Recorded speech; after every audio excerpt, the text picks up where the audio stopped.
Shalom à toutes et à tous. Bienvenue dans ce moment de prédication prophétique. Je suis Comé Jonathan et le Seigneur m'emmène aujourd'hui à parler au cœur de quelqu'un, à restaurer la compréhension de quelqu'un. Parce que lorsque vous ne comprenez pas bien quelque chose, vous la faites mal. Lorsque vous n'avez pas la pleine mesure de ce que vous faites, vous le faites mal. Et c'est pourquoi le Seigneur m'emmène parler au cœur de quelqu'un. Le thème de mon message aujourd'hui, c'est « Nous sommes les rachetés de Dieu ». Beaucoup de gens entendent ce terme-là et se demandent bien qu'est-ce que cela signifie, racheter. Et vous voyez, d'abord, dans racheter, il y a acheter et puis re-acheter deux fois. Vous me comprenez? Deux fois. Alors, qu'est-ce que cela signifie? Ça signifie donc qu'il y a une double action qui a été menée. Mais avant qu'on aille dans cette dimension, baissons la tête ensemble et prions. Père, je te remercie pour ce moment de grâce et de vérité. Père, viens parler à quelqu'un, viens emmener quelqu'un à comprendre ce que tu es venu faire afin de mieux vivre sa vie chrétienne au nom de Jésus. Et si quelqu'un, Seigneur, n'a pas encore fait la paix avec toi, je crois que cette personne va faire la paix avec toi. Amen. Bien, allons ensemble rapidement dans la Bible, dans le livre de Matthieu, Matthieu chapitre 8, les versets 10 à 11. Comme Jésus était à table dans la maison, voici beaucoup de publicains et de gens de mauvaise vie vinrent se mettre à table avec lui et avec ses disciples. Les pharisiens virent cela et ils dirent à ses disciples, pourquoi votre maître mange-t-il avec les publicains et les gens de mauvaise vie? Gloire à Dieu. Alors, on a l'image ici de Jésus qui, dans son ministère sur la terre, s'est rendu dans la maison de Matthieu, car c'est Matthieu qui l'a rencontré au verset 9, et donc il va dans sa maison, là où Matthieu habite, là où Matthieu vit. Jésus-Christ n'a pas attendu que Matthieu change de vie, mais dès l'instant que Matthieu a accepté Jésus-Christ dans sa vie, Jésus-Christ a estimé que c'était suffisant pour entrer dans la vie de Matthieu, pour entrer dans la maison de Matthieu. Beaucoup de gens disent, Seigneur, je veux bien aller à l'église, mais j'ai trop de péchés. Je veux bien fréquenter une bonne église parce que quand je vois les gens qui vont le dimanche à l'église, bah c'est bien, c'est beau, c'est intéressant, mais en fait c'est que moi j'ai trop de défauts. J'ai trop de défauts, j'ai trop de je sais que ce qui est en moi n'est pas bon et c'est pourquoi je ne vais pas à l'église. D'accord. Bon, on vous a dit que à l'église, c'est des gens qui sont bien, qui vont là-bas, hein. On vous a dit que à l'église, c'est des gens qui n'ont pas de problème, qui n'ont pas de soucis, qui n'ont voilà, d'accord, hein. À l'église, c'est les gens qui n'ont pas de problème de démons et tout ça. C'est ce qu'on vous a dit? Bien sûr que non, bien sûr que non. Alors pourquoi est-ce que vous pensez qu'il faut d'abord avoir une qualité particulière avant d'aller à l'église, ou du moins avant de donner sa vie à Jésus-Christ? Est-ce qu'il faut une qualification particulière? Lorsque Matthieu a cru en Jésus, Jésus-Christ n'a pas attendu que Matthieu démontre par son comportement que c'est quelqu'un de bien avant d'entrer dans sa maison. Non, Jésus-Christ est entré directement dans la maison de Matthieu, après que Matthieu l'ait accepté. Qu'est-ce que cela signifie? Ça signifie que lorsque vous donnez votre vie à Jésus, Jésus-Christ entre directement dans votre vie sans attendre d'abord que vous commenciez à vous comporter de manière intéressante, de manière sage et tout ça. Non, non, Jésus-Christ n'attend pas. Il n'attend pas. Et c'est pourquoi beaucoup de gens disent que Jésus-Christ ne peut pas entrer dans leur vie parce qu'ils ont trop de péchés. J'ai souvent entendu cela, qu'il y a trop de péchés dans la vie et c'est pourquoi l'Esprit Saint ne peut pas entrer. Mais écoutez-moi, est-ce que vous êtes capable de changer votre vie?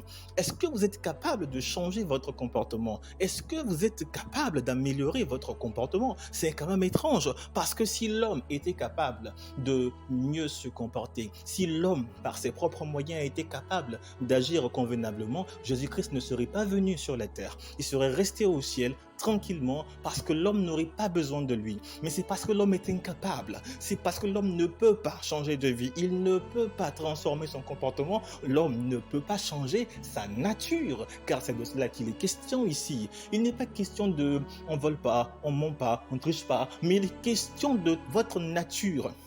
Si votre nature est de la nature du péché, vous ne ferez pas exprès pour pécher du matin au soir, parce que c'est votre nature qui le veut ainsi. C'est votre naturel qui le veut ainsi. Donc vous ne pouvez pas vous empêcher de pécher, parce qu'en fait, c'est comme ça que vous êtes.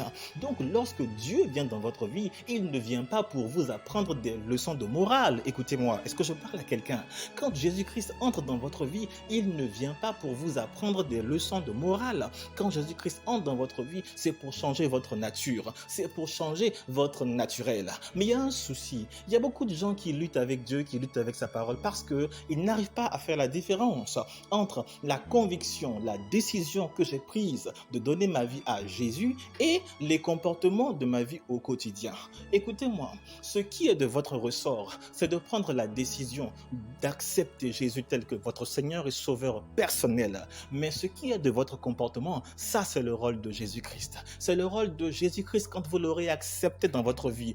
Comme Matthieu l'a fait, il a accepté que Jésus-Christ entre dans sa maison. Beaucoup de gens ont besoin que Jésus-Christ entre dans leur maison. Il y en a plein comme ça qui disent non Seigneur, n'entre pas, chez moi est trop sale, chez moi n'est pas propre, attends d'abord que je mette ma vie en règle, attends d'abord que je mette ma vie aux normes, comme ça Seigneur tu pourras rentrer. Mais il ne va jamais rentrer mon ami, il ne va jamais rentrer parce que tu ne peux pas mettre ta vie en ordre sans Jésus-Christ, parce que tu ne sais même pas comment on met une vie en ordre, tu ne sais même pas comment est-ce qu'on arrange une vie. Donc, comment tu peux dire que tu vas faire un truc que tu ne sais pas? Tu ne sais même pas. On vous a dit que voici comment on met sa vie aux normes. On ne porte pas de boucle d'oreille, on ne porte pas de pantalon, on ne porte pas de mèche. Voilà ce qu'on vous a dit. Et vous pensez que c'est ça qui emmène au paradis? Vous pensez que c'est ça aussi qui emmène en enfer? Bon, on vous a endoctriné avec des coutumes qui viennent d'ailleurs. Je ne sais pas. Parce que ce qu'on vous dit de mettre là, les manches longues, les boutons là, ça vient d'où? Ça vient des Blancs, n'est-ce pas? Donc, lorsque vous allez vous approprier la culture des Blancs, c'est là que vous irez au paradis. Mais c'est quoi votre problème? Non, on ne va pas au paradis en épousant la culture des autres, ou bien pensez-vous que c'est en devenant juif que vous irez au paradis? Vous allez abandonner ce que vous êtes, je veux dire votre culture, et vous allez devenir des juifs. Et puis comme ça, vous irez au paradis. Il ne s'agit pas de ça. Il ne s'agit pas de ça. Il n'y a que Jésus-Christ qui sache comment est-ce qu'on met une vie en règle, parce que Dieu sait le genre de vie qu'il veut. C'est pourquoi il est dit que l'heure vient et elle est déjà venue où les véritables adorateurs adoreront le Père comme le Père le veut, c'est-à-dire en esprit et en vérité. Vous me comprenez? Ça veut dire qu'il n'y a que Dieu qui sache comment est-ce que votre vie doit être arrangée. Admettez-le que vous n'êtes pas compétent pour changer de comportement. S'il vous plaît, parce que c'est important pour que votre vie, votre communion avec Dieu soit parfaite, c'est que vous reconnaissiez quelle est la part de Dieu dans votre vie. Votre part, c'est une conviction et une décision inébranlable d'accepter Jésus-Christ, d'accepter son esprit, de l'accepter entièrement. Et lui, le rôle de Dieu maintenant est de venir dans votre vie, dans votre maison, et changer votre vie. Ça, c'est le rôle de Jésus, ce n'est pas le vôtre. Alors maintenant que chacun fasse son boulot, parce que si vous faites votre boulot et que vous empêchez Dieu de faire son boulot, il y a un problème. Alors Dieu veut faire son boulot, il veut transformer votre vie, mais vous lui dites non, reste dehors Seigneur, reste à la porte le temps que ma vie s'arrange. Mais qui va arranger votre vie à votre avis? À votre avis, qui va arranger votre vie? Qui va la mettre aux normes? Qui va faire en sorte que votre vie soit agréable à Dieu? Qui va le faire si ce n'est pas Jésus? Comment voulez-vous que Dieu fasse des grandes choses dans votre vie si vous lui refusez l'accès de votre cœur parce que vous pensez, oh non, écoutez, Dieu n'est pas comme les hommes pour juger comme les hommes le font. D'accord. Et c'est pourquoi lorsque Matthieu a accepté que Jésus-Christ entre dans sa maison, voici ce qui s'est passé. Les gens s'en sont mêlés comme d'habitude. Les gens sont venus se mêler de sa vie. Et qu'est-ce qu'il dit? La Bible dit, comme Jésus était à table dans la maison, voici beaucoup de publicains et de gens de mauvaise vie vinrent se mettre à table avec lui et ses disciples. Les pharisiens virent cela et ils dirent à ses disciples, pourquoi votre maître mange-t-il avec les publicains et les gens de mauvaise vie?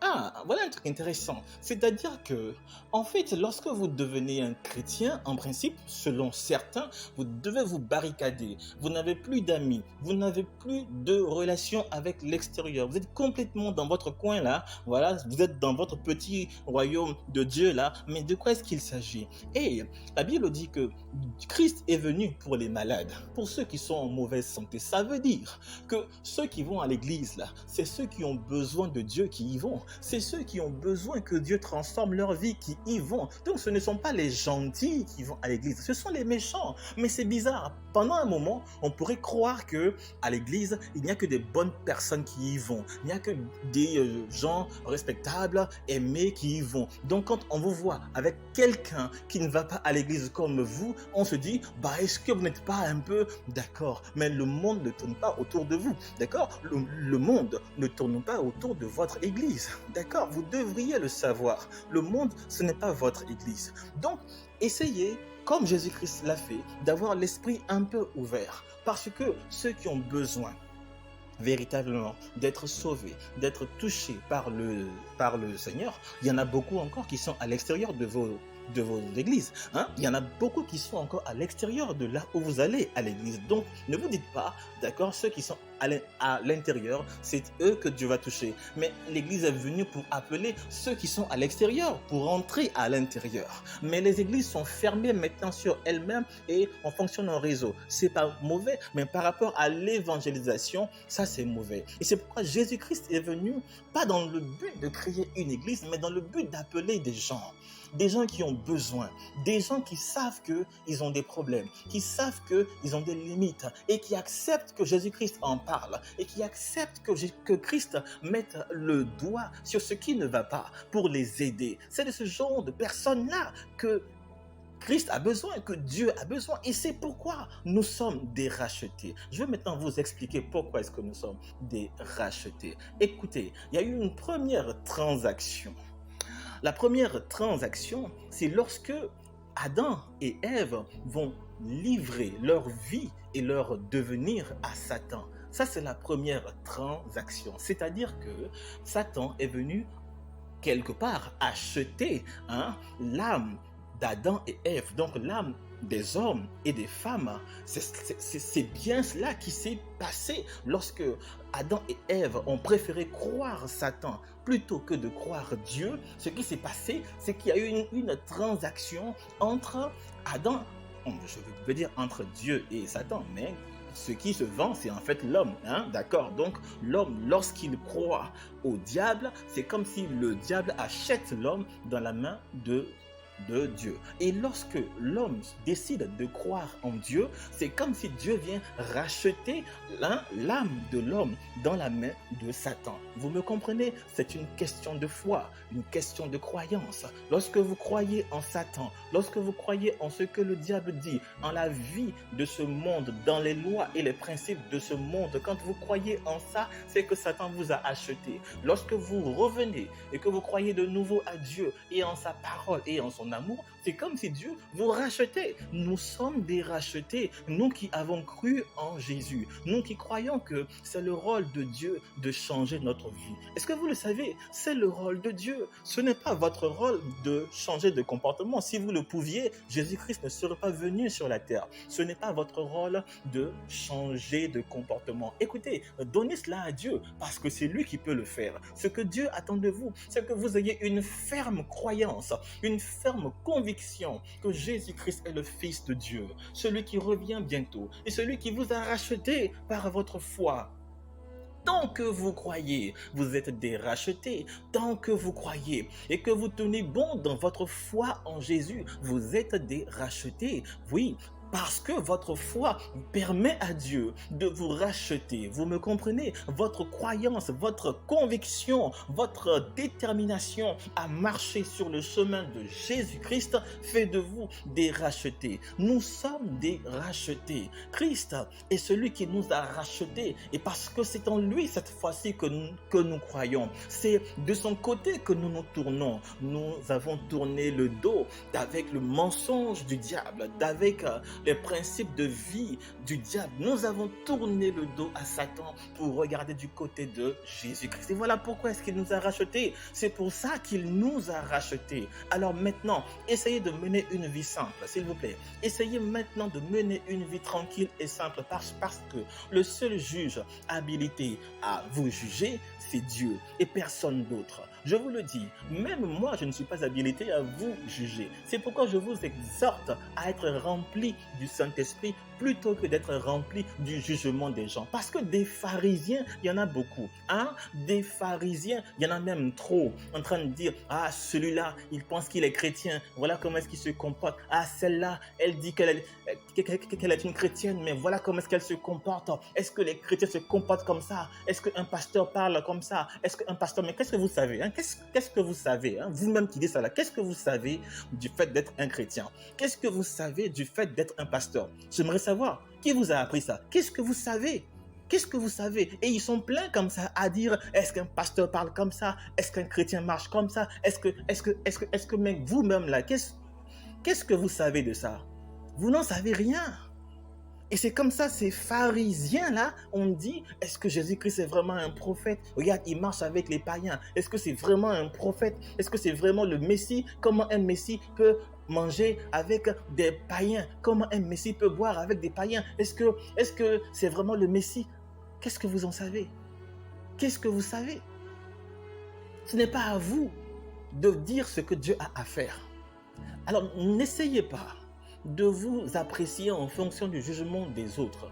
Je vous le répète pour la dernière fois, c'est Dieu qui est habilité à changer votre comportement et pas vous. Vous n'en avez pas le pouvoir, donc ne vous prenez pas la tête avec ça. Ne vous prenez pas la tête avec ça.